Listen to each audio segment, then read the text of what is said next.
বিজয় দিবসকে সামনে রেখে মৌসুমের প্রথম বাজারে ফুলের ভালো দাম পাচ্ছেন যশোরের গদখালির চাষিরা। চাহিদা থাকায় ইংরেজি নববর্ষের বাজার নিয়েও আশাবাদী তারা। চাষিরা বলছে বিজয় দিবস ঘিরে 5 কোটি টাকার ফুল বিক্রি করতে পারবেন। যশোর থেকে আবুল কালাম আজাদের ছবি ও জুয়েল মৃধার তথ্য নিয়ে রিপোর্ট।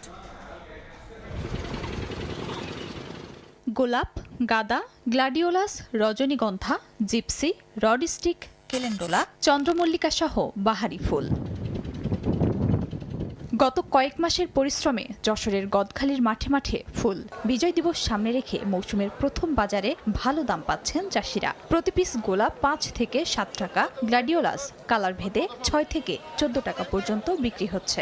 1000 হলুদ গাঁদা 400 ও বাসন্তী কালারের গাঁদা ফুল 600 টাকা দরে বিক্রি হচ্ছে। সামনের দিনগুলোতে ফুলের দাম আরও বাড়বে বলে জানান চাষিরা।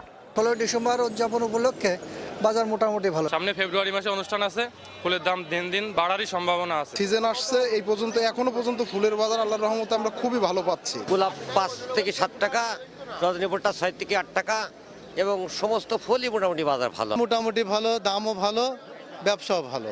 চাহিদা ও বাজার দর অনুকূলে রয়েছে, ফলে বিজয় দিবসকে ঘিরে 5 কোটি টাকার বেশি ফুল বিক্রি করতে পারবেন বলে আশা ব্যবসায়ীদের। ফুলের বাজার মূল্য নিয়ে খুশিও তারা। ফুলের দাম গত বছরের তুলনায় এবছর শীতের মৌসুম শুরু হওয়ার আগেই ফুলের দাম অনেক বৃদ্ধি, যার কারণে আমরা আশা করতেছি আমাদের টার্গেট 5 কোটি থাকলেও ইনশাল্লাহ টার্গেট আরও পার হতে পারে।